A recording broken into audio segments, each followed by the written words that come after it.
Hey, what's up everyone? Vegetarian Zombie here, and here I'm playing a bit of the new Assassin's Creed, that is, Assassin's Creed Odyssey. Except, here's the thing, I haven't played an Assassin's Creed game to completion except the first one.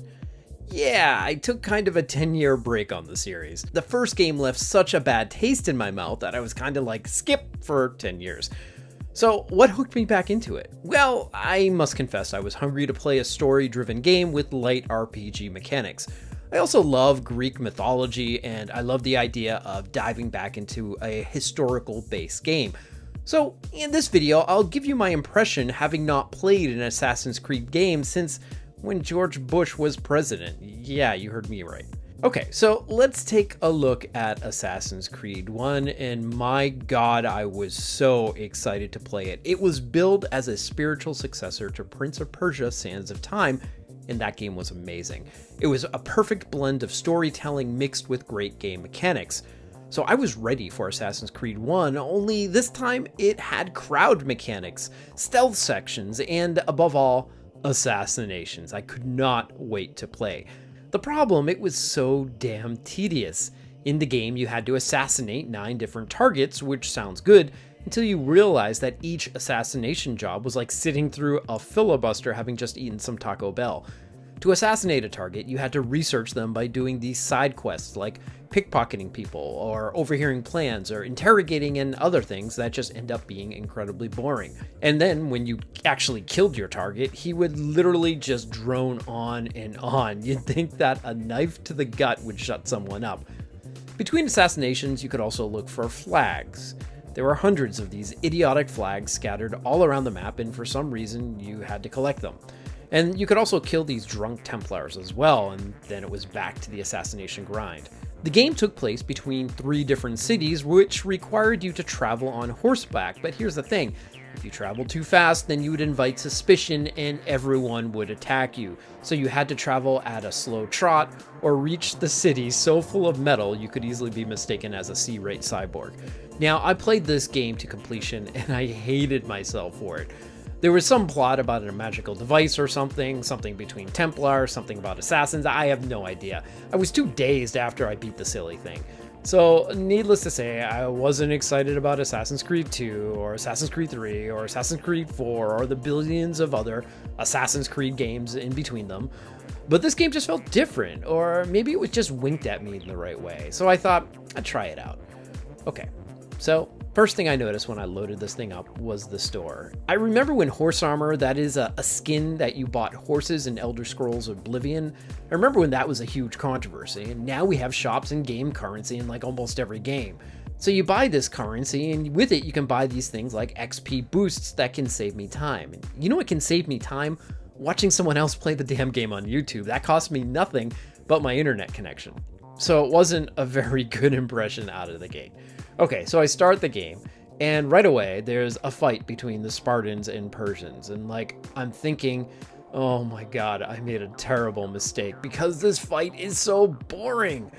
It's like playing Rise, Son of Rome again. It just goes on and on, after which, finally, the game jumps into the future. Ah yes, the old Animus, how I had forgotten about it.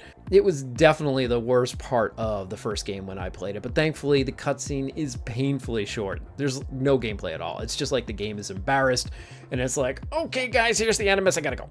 Okay, so once in the Animus, I could choose my gender. While it is cool that you can choose your gender, it's basically the same cutscenes with different voice actors and models. So right away, when I pick Cassandra, she gets punched in the face like she's a cage fighter. While I like the choice of genders, it would be nice for the story to adapt to it. After all, men and women approach problems in different ways. Right now, your choice when you choose a gender is just superficial. Pick a woman and she'll sound like a woman, but she's not gonna act like one. She's going to act like the male protagonist when she takes a punch to the face. Now, if this story was designed around her and she takes punches to the face like that's normal, that's a character I'm interested in. If it's just a woman playing the part of a man, then the gender choice is really superficial. Give us a gender selection, but also make the story adapt to that selection. That would be cool. In any case, I like the opening, I like the light RPG mechanics, and I really like the exploration.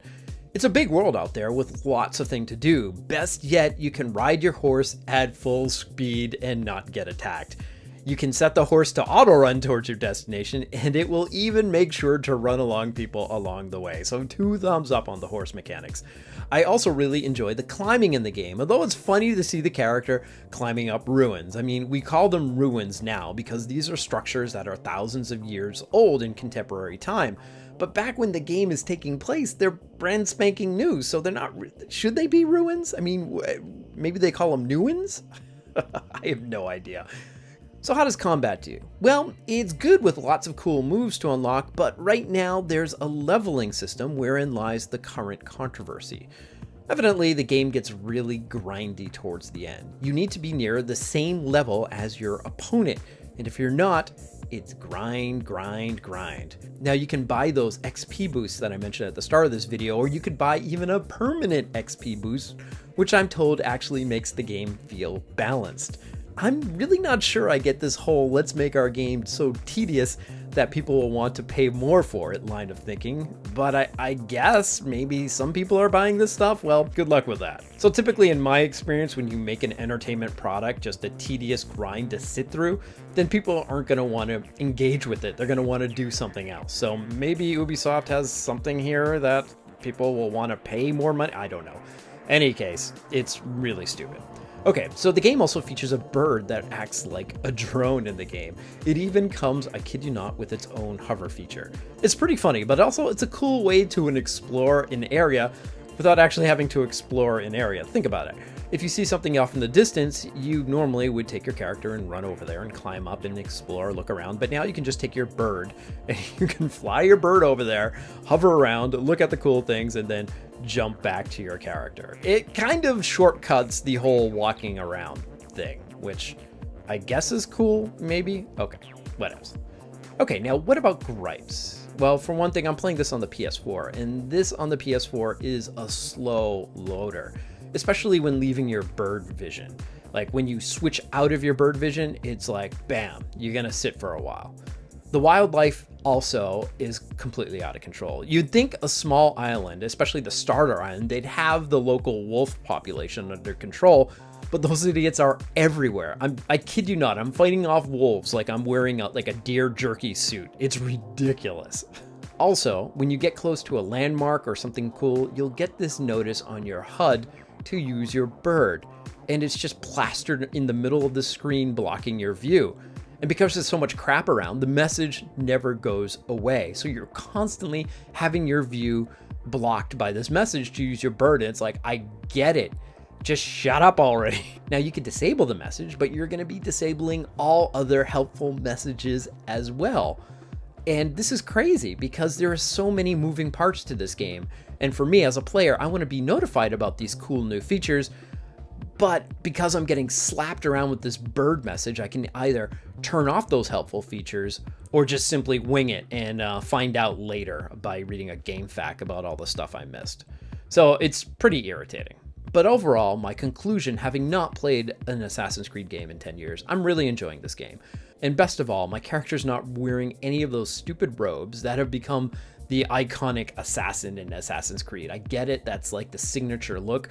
But oh my god, like I'm just so tired of seeing it. In the first game, it kind of made sense, but like as I saw screenshots of later games, you just look so out of place. I mean, you look like a drunk wearing a Snuggie after a weekend bender. So I really like running around wearing clothing of that period. So it's much better than the first one, and I'm looking forward to playing through it. When I finish this, I will produce a post-mortem discussing what I think it did right, what I think it did wrong, and if I'll wait another 10 years before I play another Assassin's Creed game again. So here's the big question, what do you guys think? Has this been a better experience for you than previous games, or do you find the series getting a little bit long in the tooth? Let me know in the comments, and I will certainly see you in the next video.